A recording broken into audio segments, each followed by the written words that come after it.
Au nom du Père, du Fils et du Saint-Esprit, un seul Dieu, Amen. Dimanche du petit mois copte Nassi. Chers frères et sœurs, aujourd'hui, c'est le dimanche du petit mois copte Nassi et j'aimerais aborder le thème suivant, le jour du Seigneur. En introduction, ce dimanche du petit mois copte Nassi est le dernier dimanche de l'année des martyrs et c'est la raison pour laquelle la plupart des extraits bibliques de ce jour parlent du jour du Seigneur. 1. L'évangile de l'office de l'encens du soir mentionne « Il y aura des signes dans le soleil, la lune et les étoiles, et sur la terre il y aura de l'angoisse chez les nations qui ne sauront que faire au bruit de la mer et des flots. Les humains rendront l'âme de terreur dans l'attente de ce qui surviendra pour la terre, car les puissances des cieux seront ébranlées. Alors, on verra le Fils de l'homme venant sur une nuée avec beaucoup de puissance et de gloire. Quand cela commencera d'arriver, redressez-vous et levez la tête parce que votre délivrance approche. Il leur dit encore une parabole. Voyez le figuier et tous les arbres. Dès qu'ils bourgeonnent, vous savez de vous-même, en regardant, que déjà l'été est proche. De même, vous aussi. Quand vous verrez ces choses arriver, sachez que le royaume de Dieu est proche. 2. Dans l'Évangile, de l'office de l'encens de l'aube, le Christ nous avertit « Pour ce qui est du jour ou de l'heure, personne ne le connaît, ni les anges dans le ciel, ni le Fils, mais le Père seul. Prenez garde, veillez et priez, car vous ne savez pas quand ce temps viendra. Il en sera comme d'un homme qui, partant en voyage, laisse sa maison, donne autorité à des serviteurs, indique à chacun sa tâche et ordonne aux gardiens de la porte de veiller. Veillez donc, car vous ne savez pas quand viendra le maître de la maison, le soir ou au milieu de la nuit ou au chant du coq ou le matin. Craignez qu'il n'arrive à l'improviste et ne vous trouve endormis. Ce que je vous dis, je le dis à tous, veillez. 3. Dans sa deuxième épître aux Thessaloniciens, de l'office de la Sainte Liturgie, saint Paul nous parle de l'Antichrist qui viendra à la fin des temps. Nous vous le demandons, frères, en ce qui concerne l'avènement de notre Seigneur Jésus-Christ et notre rassemblement auprès de lui. Ne vous laissez pas trop vite ébranler dans votre bon sens, ni alarmer par un message inspiré, par une parole ou par une lettre venant prétendument de nous, comme si le jour du Seigneur était déjà là. Que personne ne vous trompe d'aucune manière. Il faut d'abord que vienne l'apostasie et que se relève l'homme du péché, le fils de la perdition, l'adversaire qui s'élève au-dessus de tout ce qu'on appelle Dieu, de tout ce qu'on adore, et qui va jusqu'à s'asseoir dans le sanctuaire de Dieu et à se proclamer lui-même Dieu. Ne vous souvenez-vous pas que je vous disais ces choses lorsque j'étais encore chez vous? Et maintenant, vous savez bien ce qui retient, pour qu'il se relève en son temps. Car déjà le mystère du mal est à l'œuvre. Il faut seulement que celui qui retient maintenant ait disparu. Alors se révélera l'impie, que le Seigneur Jésus détruira par le souffle de sa bouche, qu'il anéantira par la manifestation de son avènement. L'apparition de l'impie se produira par la puissance de Satan, avec toutes sortes de miracles, de signes et de prodiges mensongers, et avec toutes les tromperies de l'iniquité pour ceux qui périssent, parce qu'ils n'ont pas accueilli l'amour de la vérité pour être sauvés. Et c'est la raison pour laquelle saint Paul nous encourage en disant « Ainsi donc, frères, tenez ferme et restez attachés aux traditions que nous vous avons enseignées, soit de vive voix, soit par notre lettre. Que notre Seigneur Jésus-Christ lui-même et Dieu notre Père, qui nous a aimés et nous a donné par sa grâce une consolation éternelle et une bonne espérance, console vos cœurs et vous affermisse en toute œuvre bonne comme en toute bonne parole. 4.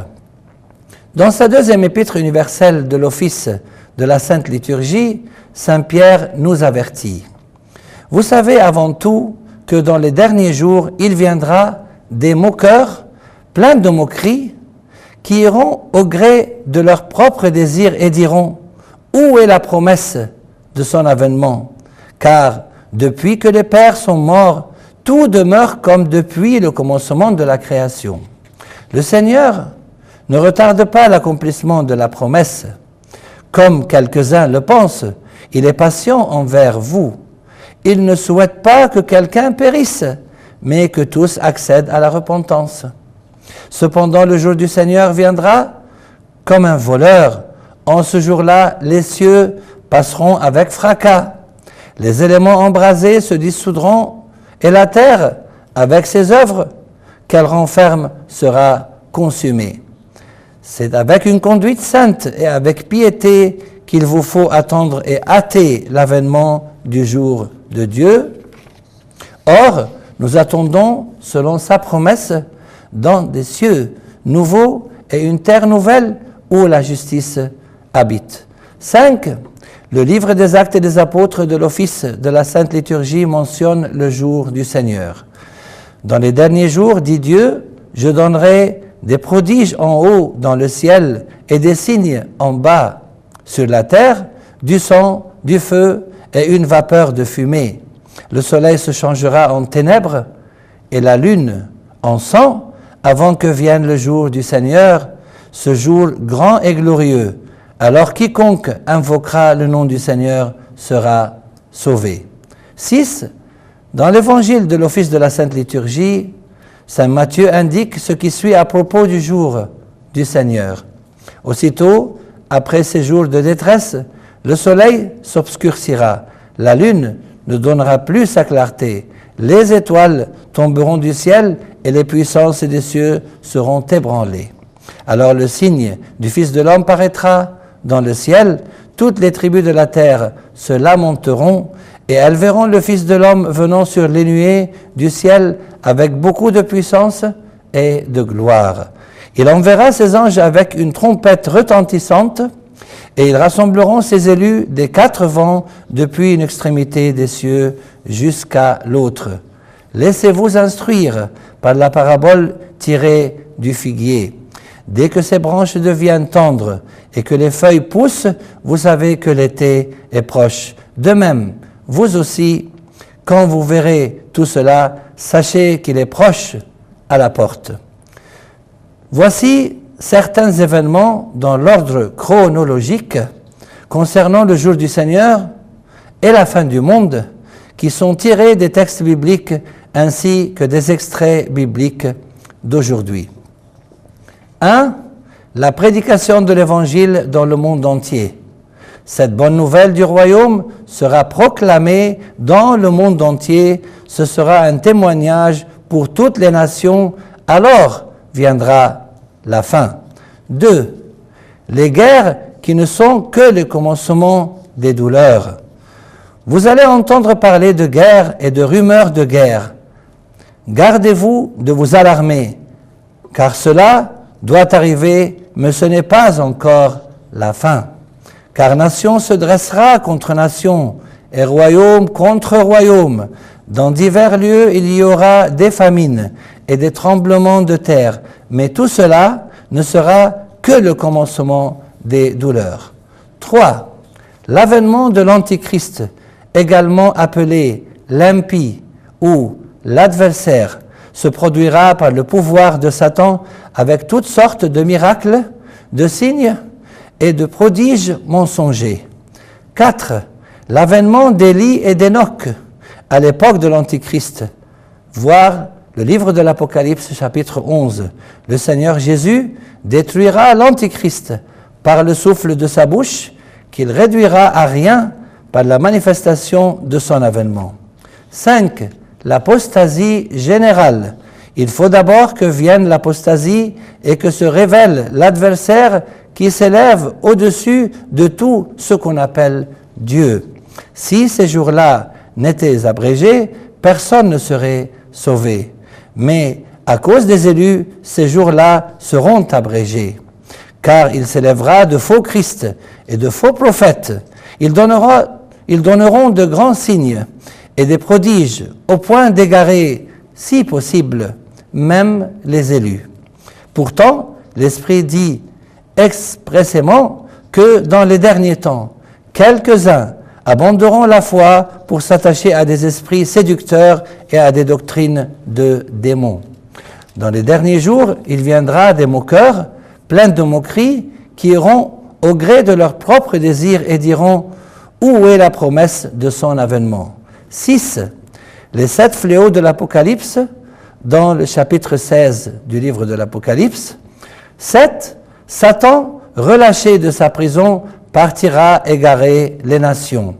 Quand les 1000 ans seront accomplis, Satan sera relâché de sa prison et il sortira pour égarer les nations qui sont aux 4 coins de la terre. Apocalypse chapitre 20. 8. Le jugement du diable, dans le chapitre 20 de l'Apocalypse. 9.